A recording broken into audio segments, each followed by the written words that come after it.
Hello and welcome to the Growing in Business interview series. I'm your host, Fleming Johnson, and today I'm joined by Brad Carr, who is president at Sonic Air. Brad, thank you so much for joining us. Would you like to kick us off with a brief background as to who you are and what you do? Sure. Fleming, thanks for inviting me in this morning to talk to you about my experience. Again, the name is Brad Carr. I am originally from Wichita, Kansas, living in Winston-Salem now and have been for 35 plus years. Um, I guess my background, I have an engineering degree, but most of my life has been in sales and marketing with the mechanical or technical background assisting that. Uh, I guess my journey began in Kansas City, and the second company I worked for in that city, was a mechanical contractor that, in essence, went bankrupt. So then I took a job with a company in Tulsa, and that company went bankrupt. So then me and another guy started a contracting company, and after about a year, I started working 80 hours a week. And a headhunter found me, and I moved to Atlanta with another company, and later moved to Winston-Salem. And that company was in textiles and air conditioning. And in 2000, textiles left the United States.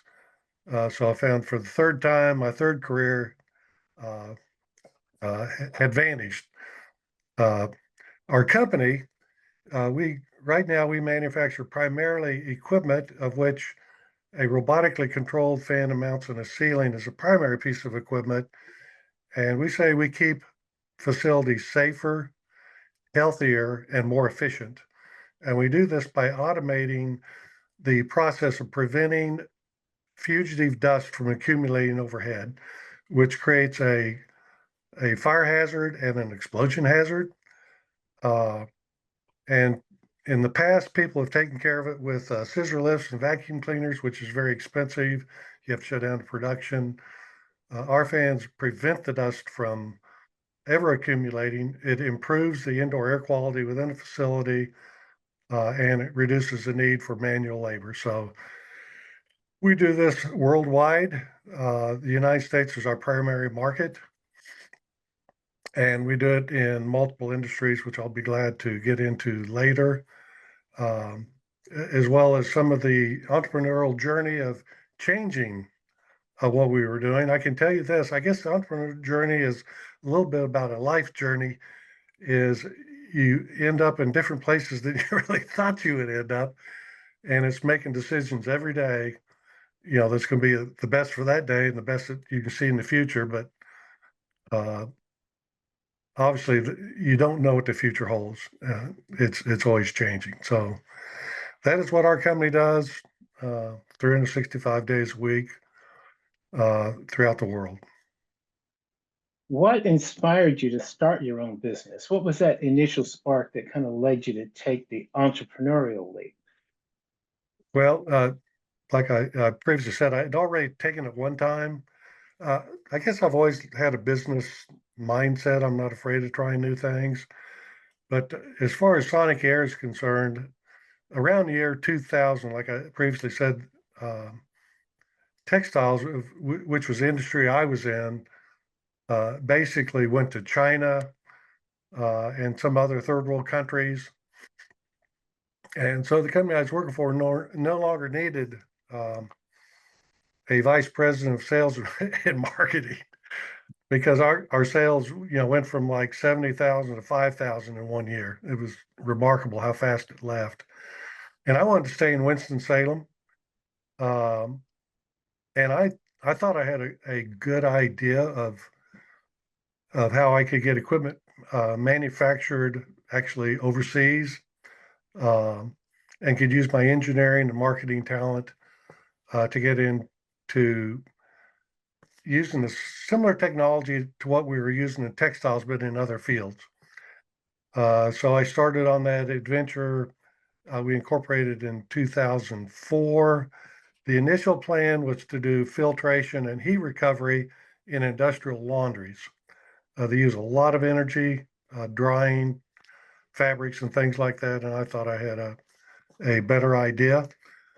As it ended up, the secondary thing was this fan that mounted in the ceiling that prevented lint and dust from accumulating. That was never the intended major market. The intended major market was filtration and heat recovery. Long story short, the filtration heat recovery did not work out. It took a lot more capital than what I had to do that.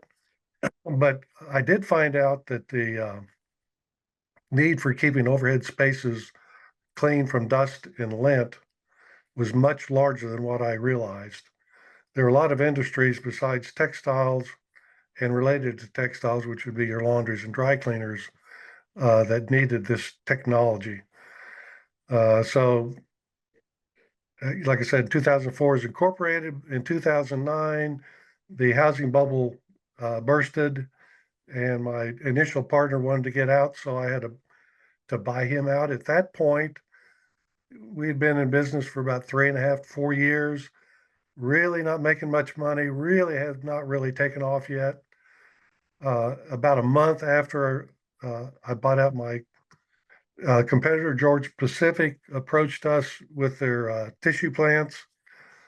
Said we need thousands of your of your fans, of which I'd only sold probably 200 a year before that, because OSHA has given us a citation. And a couple months after that, Centos approached us in a trade show. And Centos, as you know, has uniforms, but at that point they also had document shredding, the same situation. So in 2009, really the business took off because we finally had a couple of major customers that really did need hundreds and thousands of our fans. And so we were able to leap into that. And I guess, it's been an evolution, which I think all businesses are.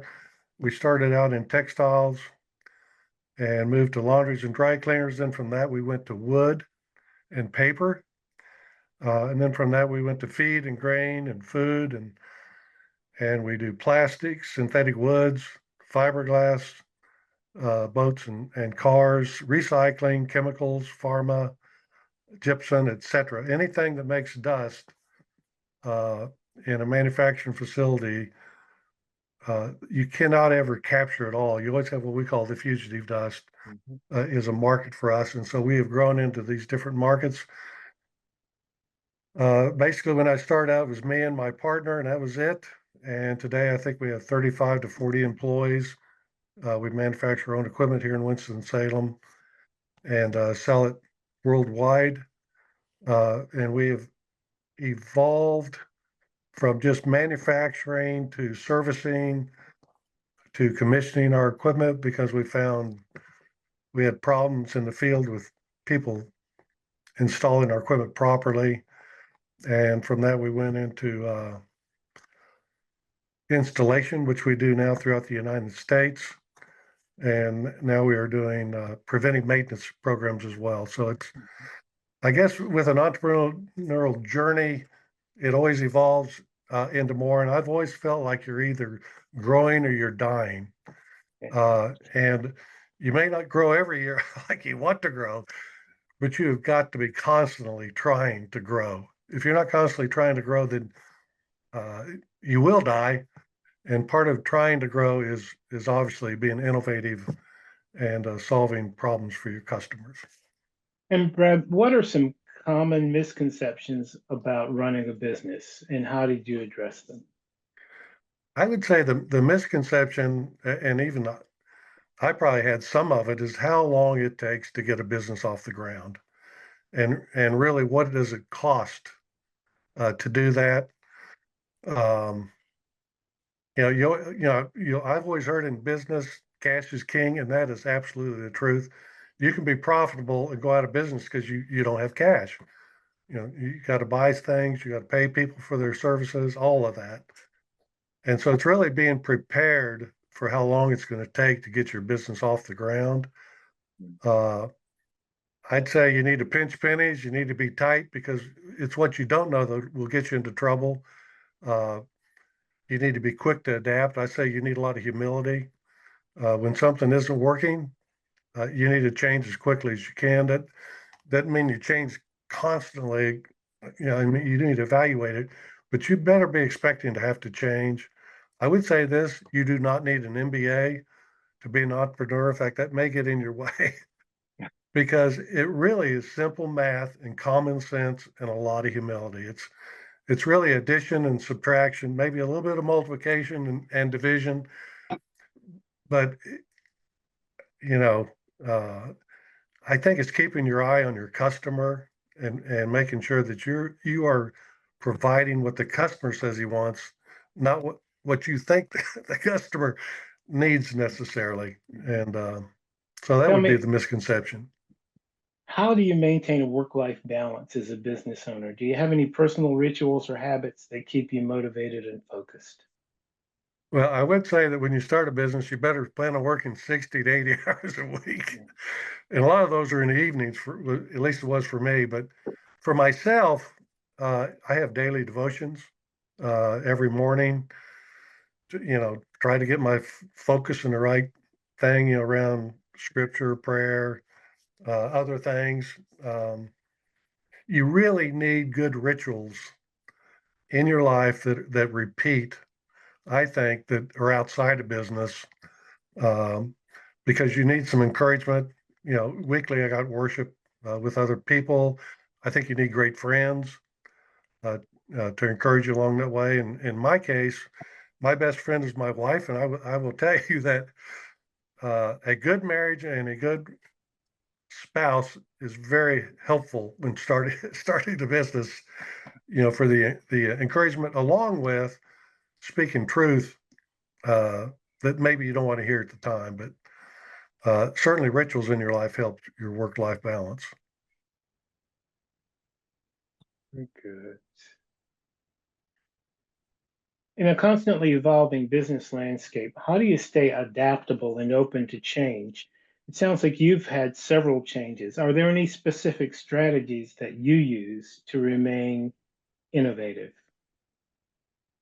Yeah, I've always called it paranoia. uh, about staying ahead of your competition. Um, and I think that my customers probably give me the best ideas. You need to be open to what it's kind of like your customer's always right, even when he's wrong. Because your customers really do have, they're going to tell you what they need. They may not know how to get there, and they may not be able to define it well. But if they say they've got a pain, something that bothers them, then they do, and it's figuring out how to get to that. But I think it kind of what I said earlier. You've got to have a drive to get better. Whatever it is you're doing for your customer, you want to be better, and I call it your value. Our company is not a low cost producer; we're a high value producer, and there's a big difference. The customers we look for are the ones that appreciate the high quality, the high performance, the high value, not just the first cost. And that's what has always driven us. One example I would say is I wanted to create a fan that could run for 5 years without any maintenance. And the reason for that is our fans can be 100 feet up in the air, hard to get to do any kind of maintenance on. And so that was really part of the adapting and change. It was constantly getting better. Obviously, we run into new applications all the time around dust management, and therefore we have to come up with new innovations. It would be design type stuff. But some of the innovations, like I told you, are service. What kind of services are you providing that the customers need? In our case, because our product does not, or our equipment does not produce a product for the customer, it's kind of out of sight, out of mind. Uh, and it's not the kind of thing they want to constantly be doing maintenance on. They want to maintain the equipment that makes a product for them. And that's what has evolved us into doing service and preventing maintenance is we'll just take care of this side of your business. You take care of the side that is making you money. Could you give us a glimpse into your future plans and goals for your business? What do you envision for the next chapter of your entrepreneurial journey? Well, I think it's our natural evolution is when we started out, we just built equipment and sold equipment, uh, did some engineering design around the equipment, but it was really basically just equipment. From that, we started doing service, commissioning, installation, and recently we've moved into doing the preventive maintenance. In addition to that, we're looking at the Internet of Things, as they call it, the remote monitoring, constantly knowing what's happening. So we went from a transactional business to today we want a relational business. It's almost like a subscription model. If in 10 years ago, even maybe 20 years ago, you would buy software and you'd put it in your PC and it would run. And then every couple of years you'd get an update and put it in your PC. Well, today it's all tied into the internet and you pay a monthly subscription. And I'd say that is where we see this evolving in terms of our business, in that we're not just an equipment manufacturer, just engineering or installation, but we're going to take care of your dust issues, uh, cradle to grave, forever and ever. And it's an ongoing relationship. What advice would you offer to aspiring entrepreneurs who are, say, just starting their journey or who are facing challenges in their businesses? Well, I say as far as starting, don't expect a lot of personal income out of your business. Well, it depends on what you're doing. I mean, if you're in the service business, yeah, you'll get income pretty quick. If you're in the manufacturing business and certain service businesses, it is going to take time uh, for your business to grow and become profitable, for you to figure out what it is, uh, that really works for you and works for your customers. As far as getting over the hard areas, um, I think one thing I have learned is, when I have a crisis, or at least in my mind, I have a crisis one day, I've learned to give it a couple of days before I react to it, because things always seem much bigger when they first hit you than after you've had a couple of days to absorb it and realize, there is a way to this challenge that has come your way. And I certainly think you need good friends, a good friend. You need people you can talk to, uh, that can encourage you, can speak truth into your life as far as what's really happening, and help you to evaluate what you need to change in order to be successful. Thank you so much for your time today, Brad. It was great meeting you and learning more about your entrepreneurial journey. And to everyone watching, I look forward to seeing you in our next episode.